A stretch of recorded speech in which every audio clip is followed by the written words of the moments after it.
Welcome to Momentum Monday. Today is July 5th, 2021. Happy Independence Day weekend to everyone. Howard, did you do anything interesting? No, I watched the fireworks. Nice to see Coronado back to full bang. Very busy. Where you were out of the city? Yeah. So I'm in Seattle, so I watched the fireworks in Bellevue from a rooftop. It was beautiful. Like super long fireworks, like 15 minutes or so. And it didn't rain? It didn't rain, yeah. I think in the summer it doesn't rain as much here. And it's very beautiful, very green. All right, green boy, let's fire him up. What do you got? Let's go to the market. Both the S&P 500 and the Nasdaq 100 closed at new all-time highs on Friday. So currently large cap stocks are definitely leading, while the small cap are basing.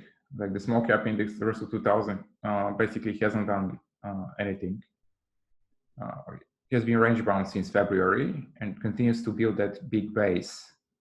If eventually clears 234, 235, we'll probably see a major breakout. But as of right now, it's just going sideways. Mega cap stocks are running. They've been running for each of the past few quarters. Yeah, Google, I mean, since the election, I was reading, it's up 80%. So if you go back to, I mean, if you go back to a monthly, it really is not kept up with the other FANG stocks. But in the last, since COVID, and then further since the election, it's just been a monster. I don't think it can keep up this pace. I think, this is not a law of large numbers, but it's rarely been this far away from, I don't know, give me the 200 day. It rarely gets this far away from the 200 day. When you're that big, obviously the question is, can you outperform the S&P 500? And I think the answer for most of the mega caps has been yes, like Facebook, Google, Apple, and Amazon. They continue to outperform. If we go to the 200 day, if we look at a daily or weekly and go to the 200 day. Well, this is a 200 day, so it's it's staying. Like I did with Ethereum back then. These companies tend to, at some point during a year, 18 months, get to touch their 200 day moving average. So I'd keep that in mind, everybody. But this is another breakout. Google seems to have shifted into gear with respect to voice, machine learning, staying out of the government's crosshairs, and this boom in advertising dollars that's coming post-COVID. You're seeing it in Twitter, Snapchat, Facebook as well. All the big ad networks are the places for ad. Look at Twitter. Well, Facebook for sure, but even Twitter and Snap just continue to do great. Twitter looks interesting. The social media companies are definitely looking constructively. Look at Snapchat, build a new base. Obviously, this is a very late stage base, and those are prone to failure. But nevertheless, making higher lows. Look at this. Yeah, we want some new leadership. Listen, we're coming out of COVID. There should be some new leadership emerging. The semiconductors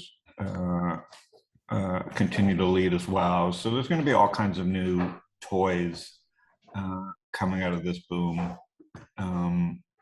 Right now, the big bets, Facebook's AR and VR, Snapchat is AR. Twitter doesn't have many tricks up its sleeves. That's why it's been the laggard. And then Google, obviously, with machine learning, voice, etc. So, I mean, all of them are innovating like crazy. Amazon breaking out. Wow. Amazon setting up yesterday. I went to Whole Foods here in Seattle just to check it out. Humongous Whole Foods, probably three times the size of the ones in San Diego, and cheaper. And they had a very interesting new payment technology where you can scan the palm of your hand and you pay with it. which they're definitely innovating in all types of areas. Commerce, but to the flip side of them, and I have a bigger position, is Shopify, which is really the only competitor, and every day it's flexing its muscles. I think the new, you can't understand what Shopify is going to do because of its scale until it announces it. But this week they announced a data sharing program for their shops, which allow them obviously to help their stores lower their ad costs. That's the pitch: lower their ad costs on Facebook, et cetera, by giving them data from other merchants on the Shopify network, by throwing in their data. So I think Shopify is on its way. I said this today, to being a $1 trillion company. That's still 5 or 6 times where it's at. Are there going to be some 50% drawdowns along the way? Historically, yes. This coming out of COVID and seeing Shopify with a beautiful nether base kind of lends credibility to the fact that it's an all-weather, I call it an 8 to 80 business, but it's really an all-weather economic juggernaut, because you've got Shop Pay, which the experience is incredible if you use Shopify, if any store is on Shopify. And I think what you're going to start to see, Ivan, is just the superpower model of Shopify are kind of far-fetches for verticals that are built on Shopify. So you've got these roll-ups that are starting to happen on Amazon and Shopify. But let's take any fashion category, and companies can do Shopify social shopping sites on top, which pulling products from all the different independent Shopify stores. So kind of like malls on top of Shopify. So there's just endless e-commerce. The TAM of Amazon and Shopify continues to expand, which is what kind of makes these things befuddle the short sellers on valuation. So did you see last week Shopify announced that if you build an app for their network, you get to keep your first million. You don't pay anything. Oh, right. They did that too. Exactly. That's a huge. They're definitely making smart moves and developing their platform. So yeah, I mean, so what they're doing is there's hundreds of Shopify venture capitalists have funded an army of small Shopify competitors, death by 1,000 Shopifys with little feature sets. But Shopify as a platform continues, I think, to hammer away at being the killer. Like, let's go take a look at GoDaddy. I'm friends with a lot of the execs there, past and present, because of it's an Arizona company. And this is a stock that I own. I own some Leaps, to be honest. Just it looks finally on the verge of going somewhere. Now, here's you see the reason I think this is interesting. It's a $14 billion market cap. So they're basically the largest real estate company on the internet.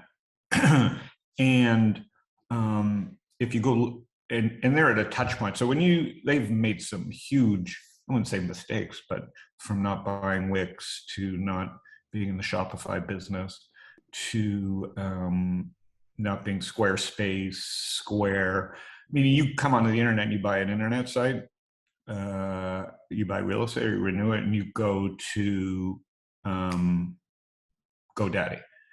But I think because the TAM is exploding so much, and GoDaddy's made some acquisitions recently, I think this can be a $30 to $50 billion business just because of the TAM itself growing. So Shopify owns the front end for storefronts, but GoDaddy can still offer, because of where they sit in the transaction chain of someone getting on the internet, still has tremendous upside. So that's what I'm watching here for a breakout day. What do you think of that chart there, Ive? It's looking incredible. On the weekly, I mean, obviously this is a big base that took 2.5 years to build, and now it's starting to break out. So the problem for me is anybody they want to buy is so expensive, and they're going to be the weakling in the space. So can they innovate? Can they do something to create a catalyst to what is that catalyst? To me, the catalyst right now is just TAM, right? They're going to get bought because, and they could get bought just for their real estate assets, that could be bought by Shopify, for example.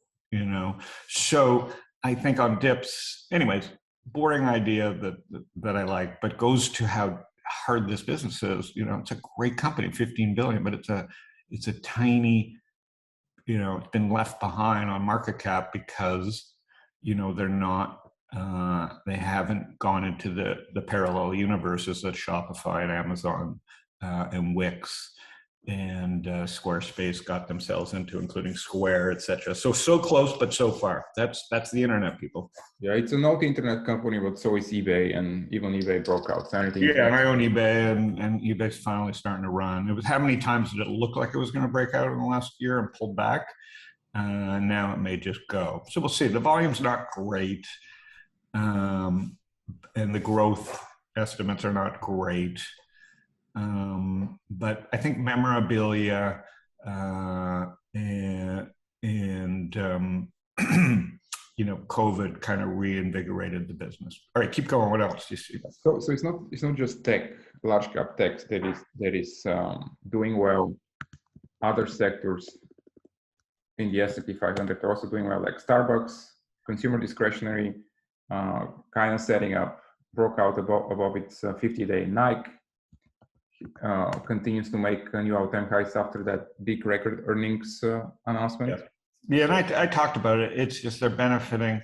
They have survived this next generation associates, secondary market. Nike's just survived another generation. This millennial Gen Z population is just as big as the boomer pop. So the population and the boomers wear Nike too. So, I mean, you've just got 8 to 80 written all over this. All right, yeah. So Nike, Peloton, Lulu's still doing well. Obviously, not at all-time highs, but building a big base. Let's take a look on weekly. Yeah, I mean, that base looks great. I'll believe it when I see it. It's a late-stage base, obviously, but it's doing well. It's what, $50 billion company, so maybe maybe I'm struggling around both the fact that I think Peloton's a better long-term model because of the hardware side of it.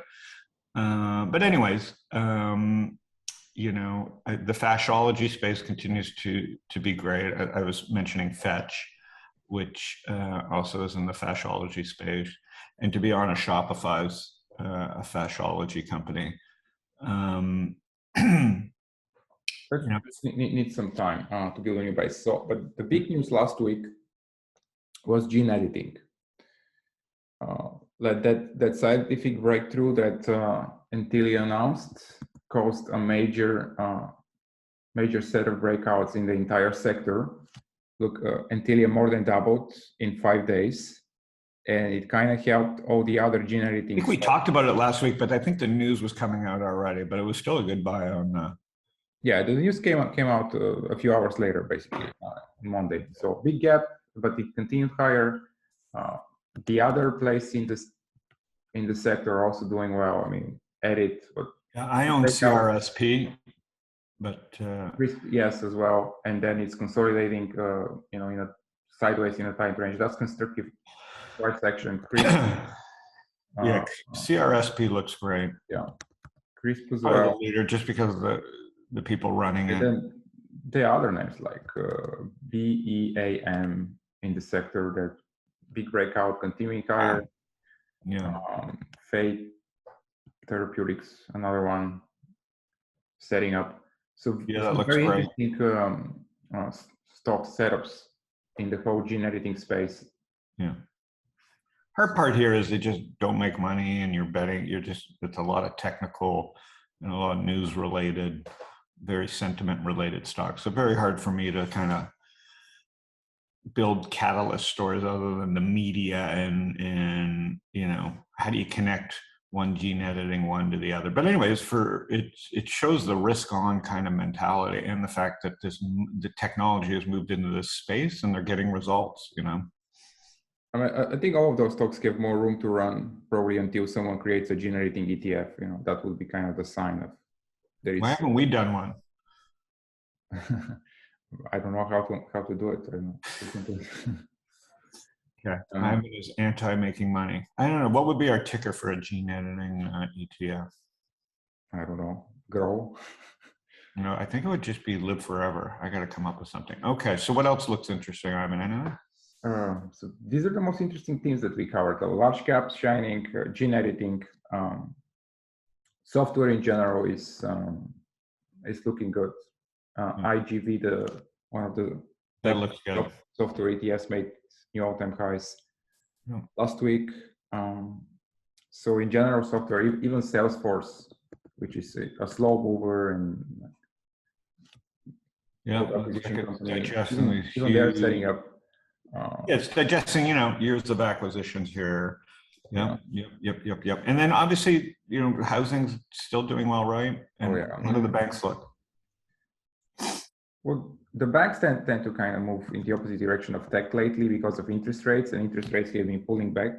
So, I mean, one can make an argument about the bear flag here. I mean, I wouldn't take it in a strong market, but as I said, banks and basic materials, they tend to move in the opposite direction of tech lately because of interest rates.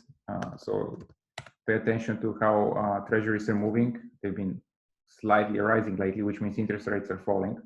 It's good for tech and not so good for banks. But banks, obviously, fundamentally are much stronger, and probably the dips will be bought here as well. Interestingly, crude oil, I think, broke out to like 2 or 3 year high last week. So there are a lot of sectors that are moving. Yeah. Finally, we'll talk about China and Bitcoin. Obviously, China's doing what China generally does, which is power moves. They've, basically shut down mining, and they have their own end game. I know a lot. I was talking to one of the execs at PXG, which are moving their golf clubs, moving manufacturing to Mexico. The tariffs. People haven't talked about the tariffs in a while, but they still exist. Biden hasn't pulled them back because, you know what, maybe they were a great idea in the last, and we've moved into this era where it's, the Communist Party was kind of putting their stamp on everything. And Bitcoin was the latest, Fred Wilson was saying that Bitcoin is white paper. It's anti-fragile, so that eventually this slack in mining will get picked up around the world. So I think he's still on the buy the dip mentality, which I would be too, down 50%. But at the same time, it with the China overhang and no mining, so much mining happening in China, it may take a while. So I don't know. I'd avoid China in general here when there's so many other opportunities. Especially with the government acting the way they're acting. So, I mean, you can see it even in the price section of the Chinese stock listed in the US. It's on the ADRs. KOF, this is the ETF, the Chinese Tech Etf, and look how far below its 52-week highs and closed pretty weak last week when tech was strong. So, well, and it's a reminder that like just when things look great, it's hard to predict. I'm a trend follower, but just when things look great, they can turn too. Part of this was government, not free markets.